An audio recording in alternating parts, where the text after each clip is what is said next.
Hello friends आज हम इस वीडियो में जानने वाले हैं कि रोड अलाइनमेंट, रोड स्ट्रक्चर और कुछ सम इम्पोर्टेंट से रोड के बारे में जो आप लोगों के बहुत यूजफुल होगा बीइंग ए इंजीनियर या बीइंग ए स्टूडेंट या और भी रोड रूल या ट्रैफिक के बारे में।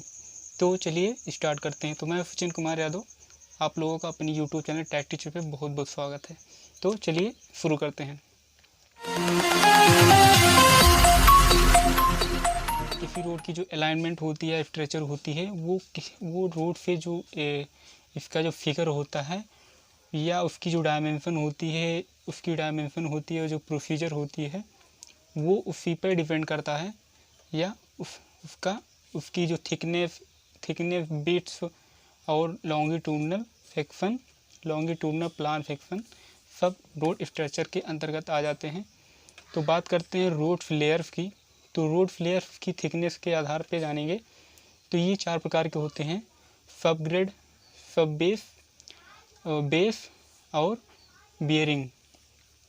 तो इसका जो सबसे निचला बॉटम वाला होता है वो सब ग्रेड होता है। तो सब ग्रेड वो होता है जहाँ पे रोड की फाउंडेशन दी जाती है, या कह सकते हैं कि रोड का जो स्टेबलाइजेशन किया जाता है, जहाँ पे रोड की जो लोड आती है वो वहाँ पूरे जाके ट्रांसफ़र हो जाता है।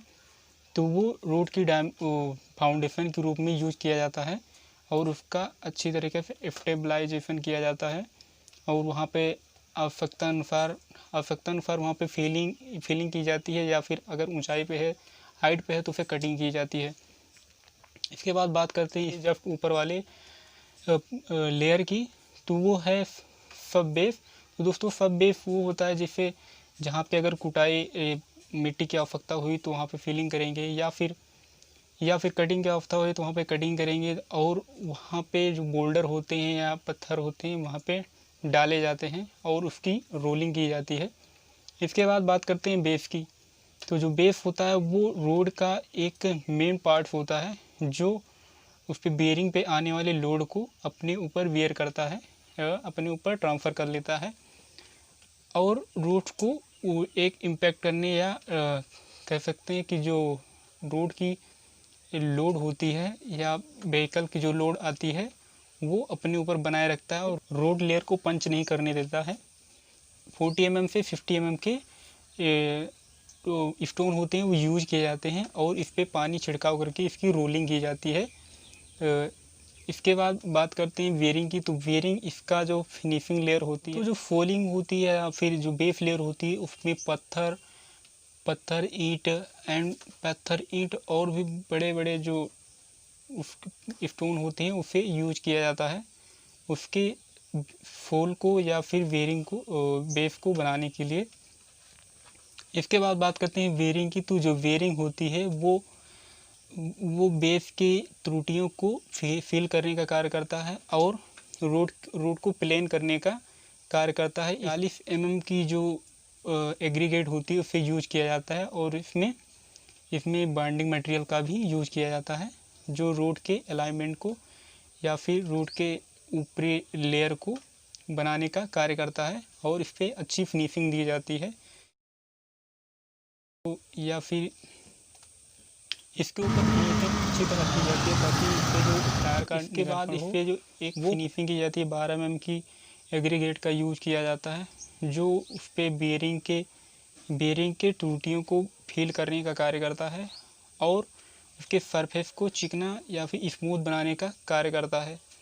और इस पे जो पेंटिंग वगैरह की जाती है, जैसे जो रोड पे सेंटर दी जाती है या फिर साइड में जो सेंटर दी जाती है, फिल करने का कार्य करता है और उसके सरफेस को चिकना या फिर स्मूथ बनाने का कार्य करता है।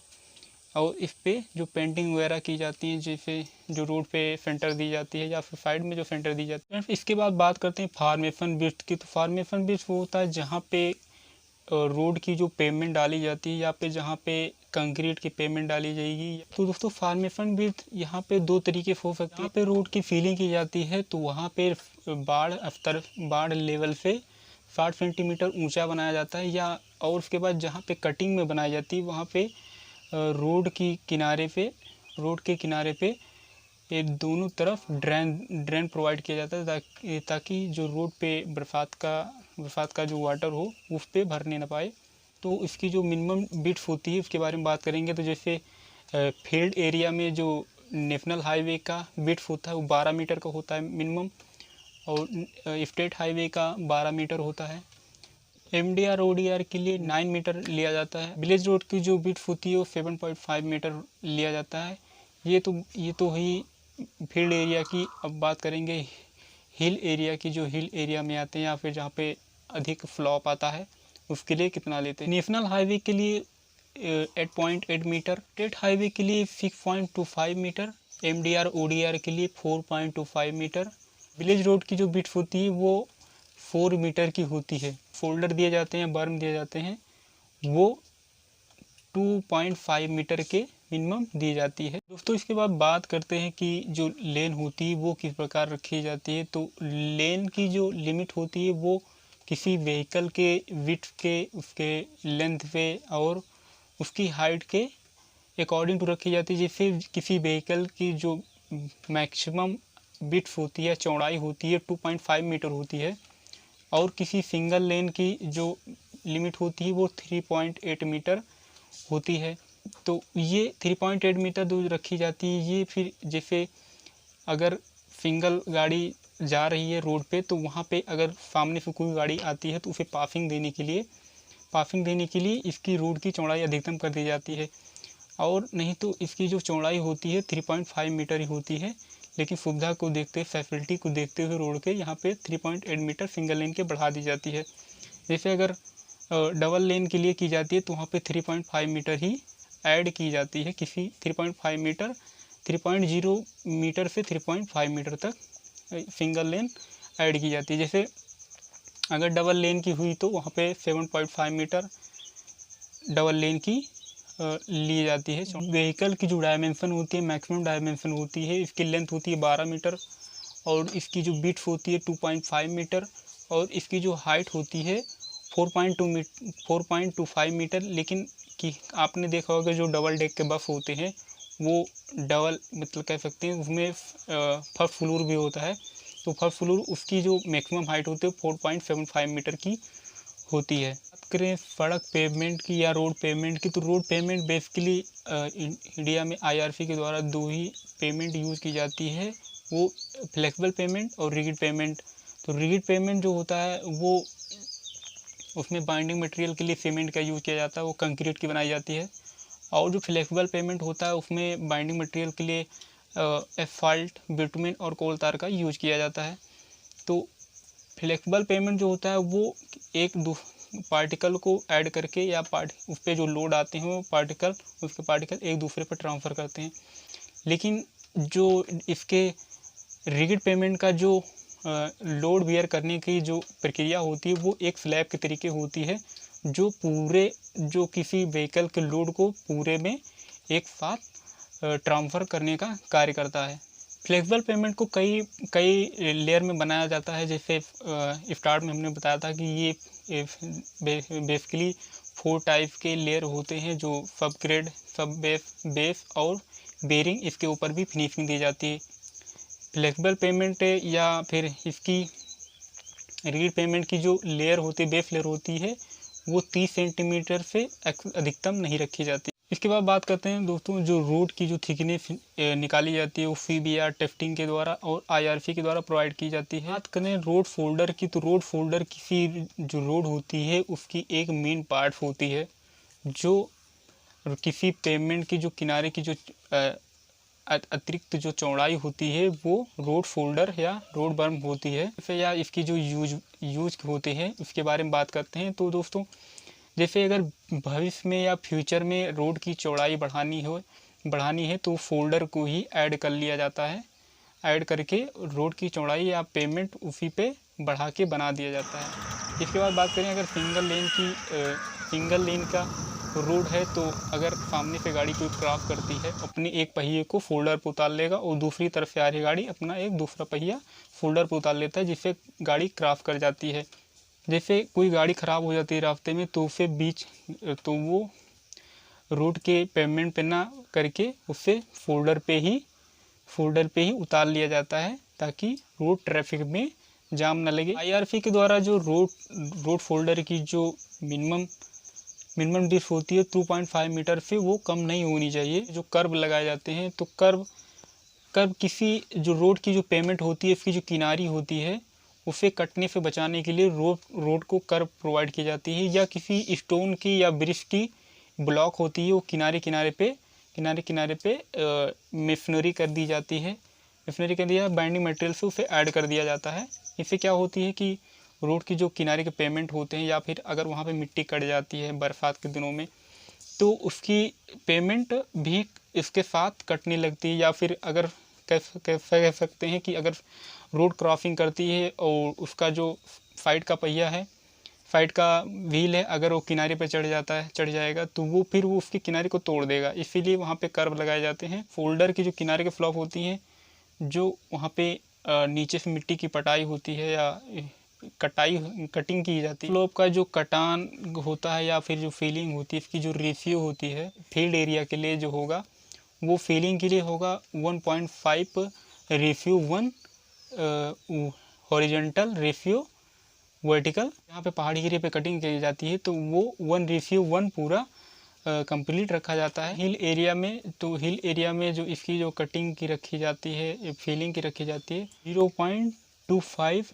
रेशियो 1 तक रखी जाती है। इसकी जो तीखी फार्प फ्लॉप होती है वो 1 कह सकते हैं 0.5 से रेशियो से 1 से और 0.25 से 1 रेशियो हॉरिजॉन्टल रेशियो वर्टिकल रखी जाती है। वीडियो लंबा न होने पाए इसलिए लास्ट टॉपिक में बात करते हैं बिल्डिंग लाइंस की। तो बिल्डिंग लाइंस किसी रोड की जो बिट्स होती है, जो चौड़ाई होती है, मैक्सिमम चौड़ाई होती है, उसकी एक लिमिट होती है जिसके अंदर कोई भी नागरिक या फिर जो सिविलियन होते हैं, उसके किनारे पर रहने वाले लोग होते हैं, वहाँ पे वो अपना कोई भी निर्माण नहीं करवा सकते, कंस्ट्रक्शन नहीं करवा सकते।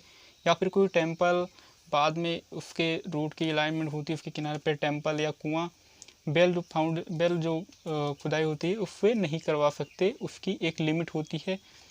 या इसलिए होता है कि अगर फ्यूचर में कहीं पर रोड की चौड़ाई बिट्स बढ़ानी पड़े या फिर 2 लेन से 4 लेन करनी पड़े तो वो रोड के लिए मैक्सिमम स्थान प्राप्त हो सके, इसलिए जो एक लिमिट होती है वहाँ पे बना के रखी जाती है, जिसे बिल्डिंग लाइन बोलते हैं। बिल्डिंग लाइन होती है नेशनल हाईवे के लिए 80 मीटर होती है, ODR के लिए 50 मीटर होती है, और जो विलेज रोड होते हैं उसके लिए 25 मीटर रखी जाती है। इसके बाद बात करते हैं ट्रैफिक सेपरेटर की या मीडियन की। इसका मतलब जो रोड के बीच में जैसे सिंगल लेन से अधिक लेन बनाई जाती है तो वहाँ पे बीच में एक सेपरेटर लगा दिया जाता है। जैसे जहाँ पे 4 लेन में अधिकतर आप लोगों ने देखा होगा कि आप लेफ्ट साइड पे जाते हैं वो सिर्फ जाने का कार्य करता है, और जो राइट साइड पे होता है वो आने का कार्य करता है। उसके बीच में एक सेपरेटर होता है जहाँ पे पेड़ प्लांट्स लगे होते हैं और थोड़ी चौड़ाई पे छोड़ दिए जाते हैं, तो वो उसे गार्डन के तरीके बनाए होते हैं, उसे सेपरेटर बोलते हैं। तो सेपरेटर का कार्य बेसिकली होता है कि अगर सामने से कोई गाड़ी आती है तो उसकी जो लाइट पड़ती है वो सीधा आँख में आकर पड़ती है, तो सामने का कुछ दिखाई नहीं देता, तो वहाँ पे सेपरेटर बना के उसे थोड़ा हल्का ऊंचा कर दिया जाता है, तो जिससे जो सामने से आ रही गाड़ी जो क्रॉसिंग करेगी उसकी जो लाइट पड़ती है तो इधर से जाने वाली गाड़ियों के जो चालक होते हैं उनकी आँख में नहीं पड़ती, जिससे उनसे उनकी दीर्घ दूरी होती है, साइड डिस्टेंस होता है उनकी बनी रहती है, और प्रॉपरली वो सामने की चीज़ों को देख पाते हैं। इसलिए बीच में मीडियन रोड सेपरेटर बना दिया जाता है, ट्रैफिक सेपरेटर बना दिया जाता है। तो इसकी जो ऊंचाई रखी जाती है वो 60 सेंटीमीटर रखी जाती है, और इसकी जो चौड़ाई होती है मिनिमम जो होती है 2.5 मीटर होती है, और अधिकतम कुछ भी कर सकते हैं। टाउन एरिया में सेपरेटर के स्थान पे वहाँ पे रोड में कुछ रेलिंग लगा दी जाती है, क्योंकि वहाँ पे स्थान की जो होती है स्थान कम से कम होती है, तो वहाँ बीच में रेलिंग लगा दी जाती है। वीडियो की लेंथ हो अधिक लंबा ना होने पाए इसके लिए वीडियो को करते हैं स्टॉप, और आगे की जो इसकी जो टॉपिक है वो आगे की वीडियो में कवर करेंगे। तो दोस्तों आशा करता हूँ आप सबको ये वीडियो अच्छा लगा होगा, और ऐसे भी और वीडियो देखने के लिए हमारे चैनल को लाइक सब्सक्राइब कीजिए। तो इस वीडियो में आप लोग अपनी कीमती समय देने के लिए बहुत बहुत धन्यवाद। जय हिंद, जय भारत।